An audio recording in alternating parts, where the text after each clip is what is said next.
Hello everyone, welcome to my channel civil path. Friends, मैंने civil engineering करा है। मैंने 2 साल एलएनटी में काम किया है। उसके बाद लास्ट ईयर अगस्त से बार्क में एज ए साइंटिफिक ऑफिसर काम कर रहा हूं। फ्रेंड्स, इस वीडियो में मैं बात करूंगा आपका एक क्या रोड मैप होना चाहिए बार्क ओसीएस सीवीटी एग्जाम के लिए, जो मैंने फॉलो किया था। आपको बहुत हेल्प हुआ।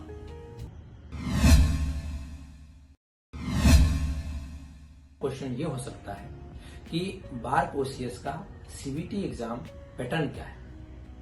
फ्रेंड्स, यहां पे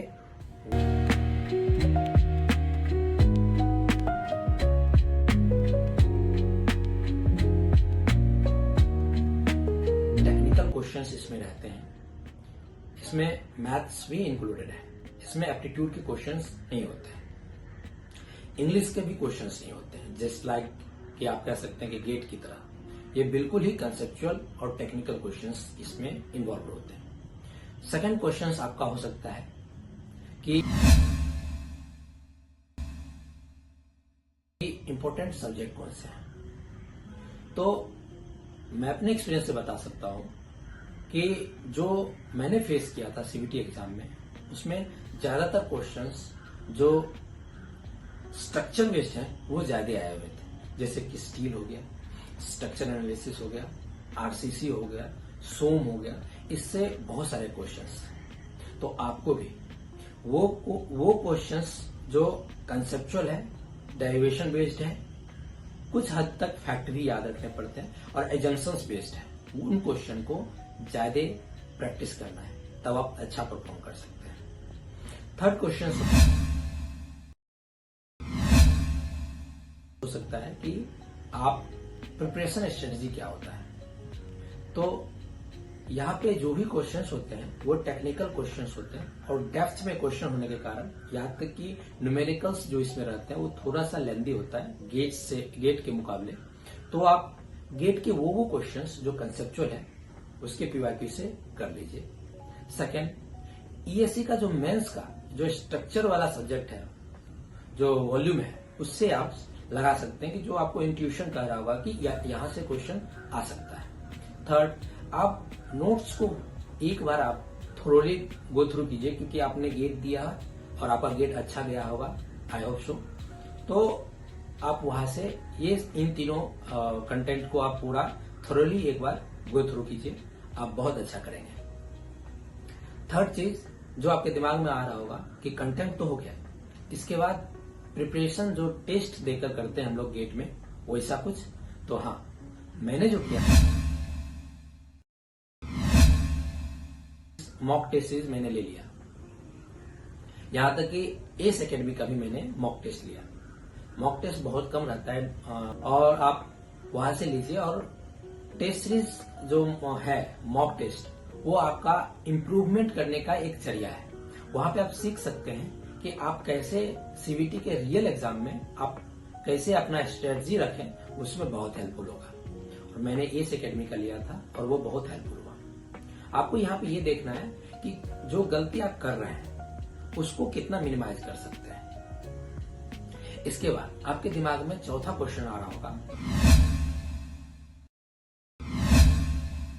कि हाउ आई गॉट सिलेक्टेड। तो मेरा जब एग्जाम हुआ था CVT exam last year March में, तो उसमें मैंने भी यही सारी स्ट्रेटजी को फॉलो किया और रिटन एग्जाम दिया था सीवीटी एग्जाम। और मैंने ज्यादा क्वेश्चन सॉल्व नहीं किए थे, लेकिन मैंने जो क्वेश्चन सॉल्व किए थे बहुत एक्यूरेटली और स्पीड के साथ सॉल्व किया था। 126 मार्क्स प्राप्त किया था और मेरा सिलेक्शन हो गया था रिटन एग्जाम में। इसके बाद इंटरव्यू के लिए कौन से सब्जेक्ट ज्यादा इंपॉर्टेंट है। जब आप रिटन क्लियर कीजिएगा सीवीटी एग्जाम, तो आपको एक मेल आएगा जिसमें कहा जाएगा आप स्लॉट बुक कीजिए, और उस स्लॉट में आपको दिया जाएगा कि कब आप इंटरव्यू देना चाहते हैं। और आप उसमें स्लॉट बुक बहुत जल्दी केयरफुली कीजिएगा, क्योंकि मैंने लास्ट ईयर गलती किया था कि स्लॉट बुक करने में लेट कर दिया था और तब तक सारे स्लॉट बुक हो चुके थे। लकीली 4 और 5 को स्लॉट कुछ बचे हुए थे, क्योंकि मेरा 6 को ईएससी का प्री था तो मैंने अच्छे से समझ के मैंने 4th को ऑप्ट किया और मैंने 4 जून को अपना इंटरव्यू दिया और मैं सिलेक्ट हुआ। और आपके दिमाग में ये आ रहा होगा कि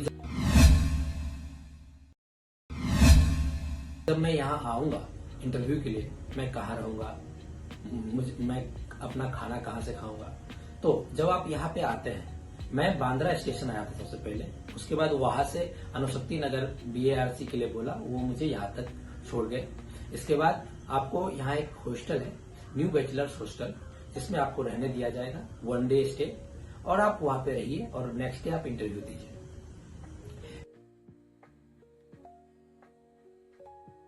इसके बाद अब तक मेरा एक्सपीरियंस क्या है यहाँ पर रहने का, तो मैंने अगस्त से अब तक पार्क में जो मैं फील किया हूँ, यहाँ पे आप जो बच्चे मिलेंगे, जो स्टूडेंट्स यहाँ आए हैं अच्छे स्टूडेंट्स हैं और उनसे बात करके भी आपको अच्छे लगेंगे और आप उनसे मिलके भी प्राउड फील होगा कि आप इंडिया के टॉप इंस्टीट्यूशन में से एक बार्क में आप काम कर रहे हैं, आपको बहुत ही प्राउड फील होगा। आप चाहते हैं कि इसी तरह का वीडियो आपके पास आगे लाते रहें, तो आप मेरे चैनल को सब्सक्राइब कीजिए। चैनल का नाम है सिविल पाथ। यहाँ पे हम इसको एम कर रहे हैं, तो याद रखिए आपको कंसेप्ट बेस्ड क्वेश्चंस करते हैं, डेरिवेशन जो बेस्ड क्वेश्चंस है उसमें डेरिवेशन को समझने हैं, जो असम्पशंस बेस्ड क्वेश्चंस है उसमें असम्पशंस क्या क्या लिए गए उसको आप समझना है। और जब आप ये सारी चीजें कर लेंगे तो आप प्रिपेयर हैं CBT एग्जाम देने के लिए, और मुझे पूरा पता है, मुझे फुल कॉन्फिडेंस है कि आप CBT एग्जाम अच्छे करेंगे। आप देख रहे हैं सिविल पाथ, जहाँ पे इंजीनियरिंग को एक सब्जेक्ट की तरह नहीं, इंजीनियरिंग को एक जर्नी की तरह मैं आपको दिखाता हूँ, जो कि मैं फेस किया हूँ, जो मैं अब तक फेस किया हूँ उसके बारे में। और आप बने रहिए इस चैनल पे। धन्यवाद।